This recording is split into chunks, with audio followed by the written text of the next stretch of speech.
조 바이든 미국 대통령 당선인이 자신의 초대 교육부 장관으로 코네티컷주 교육청장인 미겔 카도나를 공식 지명했습니다. 오늘 이에 대한 자세한 이야기 황대훈 기자와 나눠보겠습니다. 자, 월요일에 서연아 기자가 교육부 장관 후보가 2명까지 좁혀졌다는 소식을 전했었는데 마침내 미겔 카도나 후보로 이제 지명이 됐네요.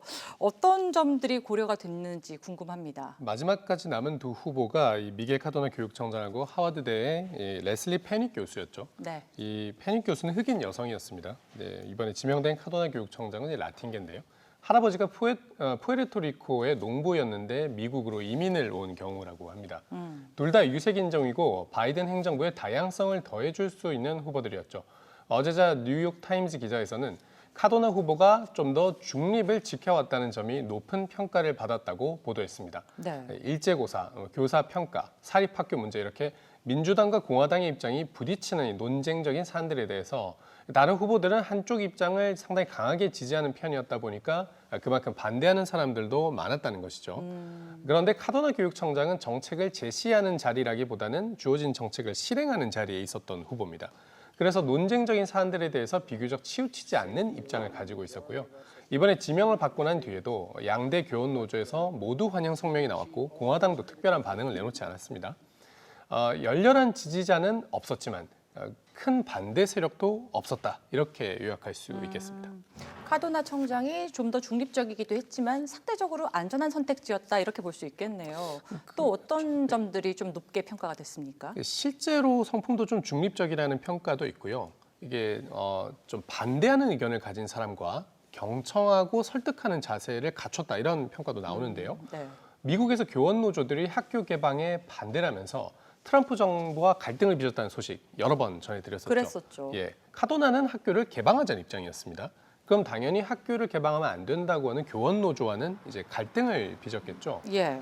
그런데 바로 이 코네티컷주에서 이 카도나와 갈등을 빚었던 이 교원 단체 회장이 카도나를 만난 다음에 우리가 서로 의견에 동의하지는 않았지만 모든 이들이 자신이 느끼는 바와 믿는 바를 표현할 기회를 가졌다 이렇게 평가를 했습니다. 네. 그래서 실제로 이 주에서는요 70%의 학교들이 원한다면 대면 수업을 재개할 수 있는 상황을 만들어냈습니다.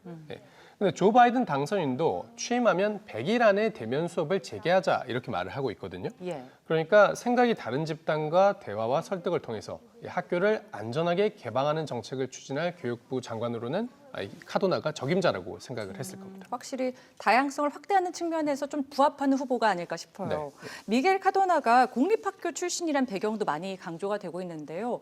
앞으로 미국 공교육의 정책에도 어떤 영향을 미치지 않을까 싶어요. 네, 이 바이든 당선인이 카도나를 지명하면서요. 그 자리에서 이런 표현을 썼습니다. 카도나는 일평생 공교육의 옹호자였다. 이런 표현을 썼습니다.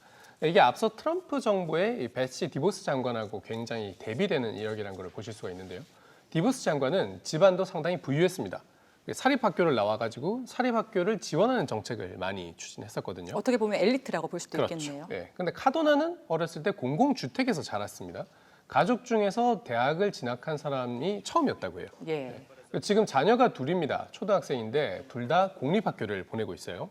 또 본인이 스페인어를 쓰는 가정에서 자랐기 때문에 학생들이 학교에 적응하기 어려워하는 상황, 처지 이런 거를 아주 잘 이해하고 있습니다. 본인의 박사 논문도 이런 학생들을 어떻게 정책을 통해서 더 도와줄 것인가를 주제로 썼습니다. 네. 그리고 이게 교육의 평등을 실현할 수 있는 가장 좋은 도구다. 바로 내가 그 효과를 본 사람이다. 이렇게 강조하고 있는 것이죠. 바이든 정부가 내세우고 있는 공교육 지원에 힘이 많이 실릴 것으로 보이고요. 다만 카도나 후보 지명된 카도나 씨 같은 경우에는 일제고사에 대해서는 내년 봄에 꼭 치러야 된다는 입장입니다. 왜 그렇죠? 왜냐하면 코로나19 때문에 학생들이 학업을 심각하게 방해를 받은 상황이기 때문에 예. 이 학생들의 학업적 성과가 어떻게 달라졌는지 한번 살펴봐야 된다는 겁니다. 본인이 좀 초중등 교육 쪽 위주로 경력을 쌓아왔기 때문에 고등교육, 그러니까 대학 쪽 정책은 아직 어떻게 추진할지 미지수란 점이 남아 있습니다. 하지만 저소득층 학생들에게 대학 진학의 기회를 늘려야 된다는 입장이었거든요. 예. 그래서 아마 대학에 대한 국가 지원도 확대할 걸로 내다보는 평가가 많습니다. 교육이 희망사다리라는 점을 본인이 좀 여실히 증명한 후보였다 이렇게 보여지네요. 네. 자, 코로나19 상황에서 미국의 선택은 공교육 강화다라고 볼 수 있겠습니다.